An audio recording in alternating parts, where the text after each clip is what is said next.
Assalamualaikum warahmatullahi wabarakatuh. Perkenalkan, kami dari kelompok 2. Kami akan mempresentasikan Wali Songo, khususnya Sunan Ampel. Kelompok kami beranggotakan 3 orang.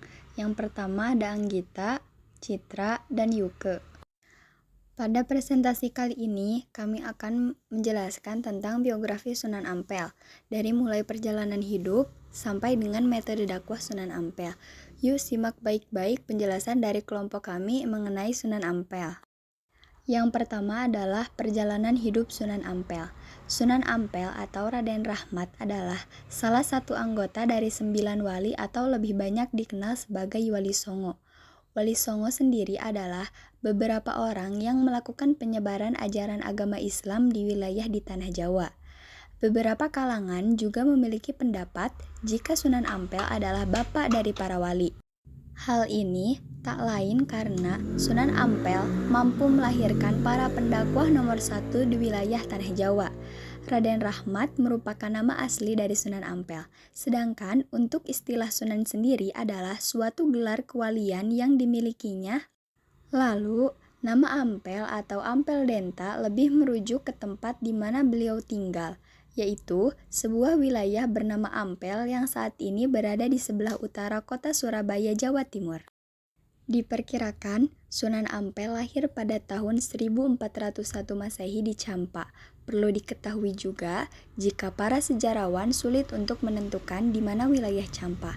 Hal ini karena belum adanya pernyataan tertulis yang menjelaskan wilayah Campa adalah berada di Malaka atau Kerajaan Jawa.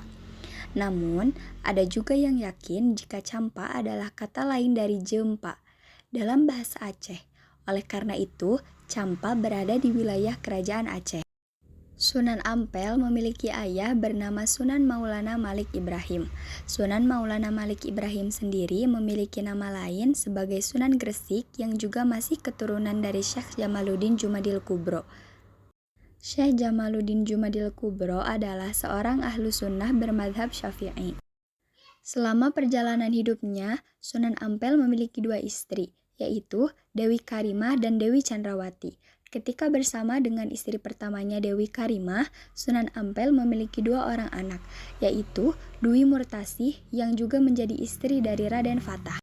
Sedangkan ketika bersama dengan Dewi Chandrawati, Sunan Ampel dikaruniai 5 orang anak, yaitu Siti Syariat, Siti Mutmainnah, Siti Sofiyah, Raden Maulana Makdum, Ibrahim atau Sunan Bonang, serta Syarifuddin atau Raden Qasim yang kemudian lebih banyak dikenal dengan sebutan Sunan Derajat. Pernikahan Sunan Ampel. Seperti yang dijelaskan sebelumnya, jika Sunan Ampel memiliki 2 orang istri, salah satunya adalah Dewi Chandrawati. Dilihat dari silsilahnya, Dewi Chandrawati sendiri merupakan seorang putri dari Adipati di wilayah Tuban saat itu.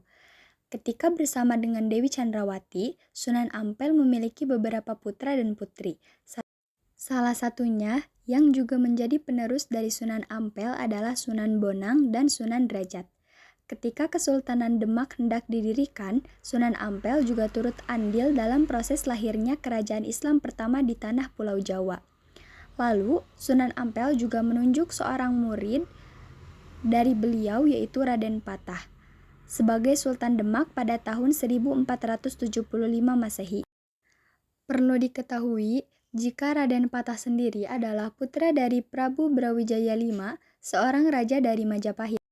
Sebuah wilayah bernama Ampel Denta dengan kondisi berawa-rawa merupakan wilayah yang dihadiahkan oleh Raja Majapahit kepada Sunan Ampel ketika berada di wilayah tersebut.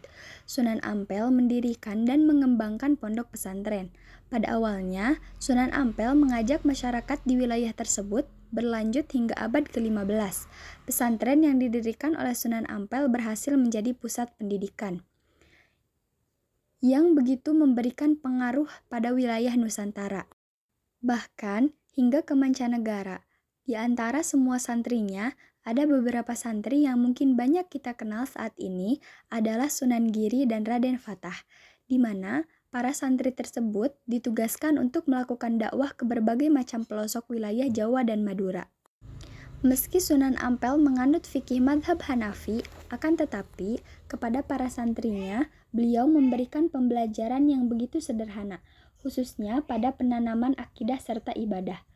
Sunan Ampel juga mengenalkan metode molimo, di mana molimo sendiri merujuk pada moh main, moh ngombe, moh maling, moh madat, moh madon. Sedangkan jika diartikan ke dalam bahasa Indonesia adalah tidak berjudi, tidak minum minuman keras, tidak mencuri, tidak menggunakan narkotika, dan tidak berzina. Pengaruh Sunan Ampel terhadap Kerajaan Majapahit. Pada suatu waktu, Sunan Ampel melakukan perjalanan ke Ampel, mulai dari Trowulan melewati desa Krian, Wonokromo, hingga berlanjut ke desa Kembang Kuning. Pada setiap perjalanan yang dilakukannya, ia tak lupa untuk berdakwah.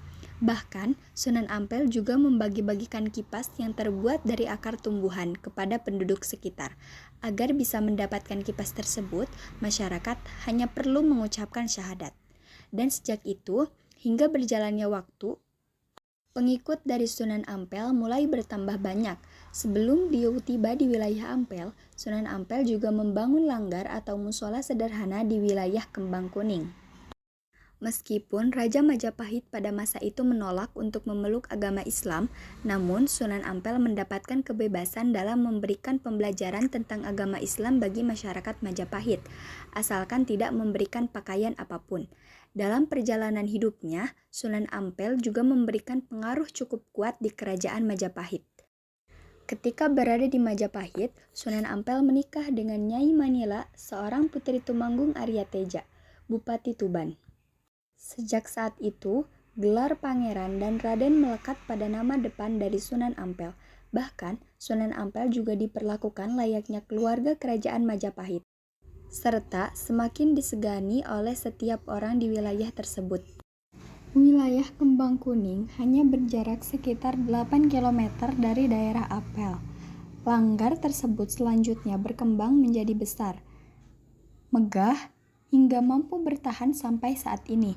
Untuk saat ini, langgar tersebut memiliki nama Masjid Rahmat. Ketika Sunan Ampel berada di wilayah Ampel, langkah pertama yang dilakukannya adalah dengan melakukan pembangunan masjid sebagai pusat ibadah serta berdakwah. Selanjutnya, beliau juga membangun pesantren dengan mengikuti model Maulana Malik Ibrahim di wilayah Gresik. Sedangkan untuk format pesantren tersebut adalah dengan menggunakan konsep biara yang sudah banyak dikenal masyarakat. Adapun filsafat metode moh limo milik Sunan Ampel adalah sebagai berikut ini. Moh main yang memiliki arti tidak ingin berjudi, moh ngombe yang memiliki arti tidak mau mabuk, moh maling yang memiliki arti tidak mau mencuri, moh madat yang memiliki arti tidak mau menghisap candu, moh madon yang memiliki arti tidak ingin mau melakukan zina. Selama perjalanan hidup serta dalam proses penyebaran Islam, Sunan Ampel dikenal sebagai pribadi yang begitu peka terhadap adaptasi dengan lingkungan setempat. Cara yang ia terapkan adalah dengan menerima siapapun, baik itu dari kalangan bangsawan maupun rakyat biasa yang ingin melakukan pembelajaran kepada beliau pada sebuah pesantren. Dalam kehidupan pesantren, walaupun Sunan Ampel menganut mazhab Hanafiyah, akan tetapi Sunan Ampel juga begitu toleran terhadap mazhab lainnya. Dengan memiliki rasa toleransi yang begitu tinggi, menjadikan para muridnya berhasil mendapatkan cara pandang serta banyak mengikut. Sunan Ampel dalam proses penyebaran agama Islam di tanah Jawa, Sunan Ampel juga memberikan peninggalan bersejarah. Adanya peninggalan tersebut juga menjadi bukti adanya jejak penyebaran Islam di Nusantara. 1. Masjid Sunan Ampel. Sunan Ampel merupakan sosok yang turut serta dalam penyebaran agama Islam di Nusantara. Tentunya peninggalan dari Sunan Ampel yang pertama adalah seperti rumah ibadah umat muslim seperti masjid. Masjid Sunan Ampel. Sunan Ampel menjadi bukti adanya sejarah dari penyebaran agama Islam yang dilakukan oleh Sunan Ampel. Masjid Sunan Ampel saat ini menjadi salah satu masjid tertua yang ada di Indonesia. Karena hal tersebut juga menjadikan Masjid Sunan Ampel banyak dikenal oleh hampir setiap umat muslim di Nusantara. Selain menjadi tempat ibadah, Masjid Sunan Ampel juga kerap dikunjungi masyarakat sebagai wisata rohani. Banyak umat muslim yang berkunjung masjid tersebut untuk beribadah serta dilanjutkan melakukan ziarah ke makam Sunan Ampel. Mereka mengirim doa untuk Sunan Ampel, serta secara langsung melakukan pembelajaran akan sejarah keislaman yang disebabkan oleh Sunan Ampel melalui wisata rohani tersebut. Sedangkan untuk ciri khas yang dimiliki oleh bangunan Masjid Sunan Ampel adalah seperti adanya arsitektur yang diadopsi gaya Jawa dan gaya Arab.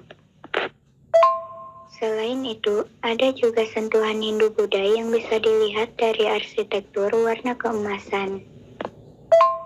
Jika Anda berminat untuk mengunjungi Masjid Sunan Ampel, maka Anda bisa datang ke kota Surabaya, atau lebih tepatnya di Kecamatan Semampir, Desa Ampel, Jalan Ampel Suci, nomor 45. 2. Masjid Rahmat Kembang Kuning. Bukan hanya Masjid Sunan Ampel saja, namun masih ada beberapa tempat ibadah lainnya yang merupakan peninggalan sejarah dari Sunan Ampel. Salah satunya adalah Masjid Rahmat Kembang Kuning. Keberadaan dari masjid ini juga menjadi bukti dari dakwah dan juga penyebaran ajaran agama Islam yang dilakukan oleh Sunan Ampel. Berbeda dari lokasi masjid pada umumnya, pasalnya lokasi dari Masjid Rahmat berada di tengah hutan. Sunan Ampel pada masa itu harus melakukan pembukaan lahan hutan agar dapat membangun masjid tersebut. Pada awalnya, keberadaan Masjid Rahmat sama seperti majelis sederhana atau tempat menimba ilmu. Namun Sunan Ampel juga membangunnya menjadi lebih baik agar bisa lebih layak untuk digunakan. 3. Masjid Jami Paneleh. Masjid peninggalan dari Sunan Ampel yang berikutnya adalah Masjid Jami Paneleh, Surabaya. Diyakini jika keberadaan Masjid Jami Paneleh merupakan yang berdiri pertama kali di wilayah Surabaya. Akan tetapi, dibandingkan dengan dua masjid sebelumnya, keberadaan dari Masjid Jami Paneleh kurang populer. Diperkirakan keberadaan dari masjid ini awal dibangun adalah pada waktu sekitar abad ke-15. 4. Kampung Arab. Peninggalan Sunan Ampel yang selanjutnya adalah Kampung Arab. Keberadaan dari Kampung Arab adalah bukti akan adanya jejak dakwah agama Islam yang dilakukan oleh Sunan Ampel. Kampung Arab lahir karena pada wilayah tersebut banyak penduduk setempat yang merupakan keturunan Arab. Sama dengan namanya, suasana Timur Tengah sangat ditawarkan oleh Kampung Arab. Banyak sentuhan bahasa Arab yang mudah ditemukan pada sudut kampung maupun nama-nama tokoh setempat. Kampung Arab berada di sekitar Masjid Ampel. Jika Anda berkunjung ke Kampung Arab, selain bisa mempelajari sejarah, Anda juga masih bisa berbelanja oleh-oleh khas daerah tersebut. Pasalnya, banyak barang yang bisa dibeli dan cocok banget dijadikan sebagai oleh-oleh. Tentunya, barang-barang tersebut memiliki corak khas Arab. Tentunya, untuk mendapatkan barang tersebut tidak perlu datang ke wilayah Arab langsung, karena Kampung Arab Surabaya sudah menyediakan oleh-oleh dengan ciri khas negara tersebut. Nah, mungkin sekian penjelasan dari kelompok kami. Maaf bila masih banyak kekurangan dan kesalahan. Mohon dimaklumi. Wassalamualaikum warahmatullahi wabarakatuh.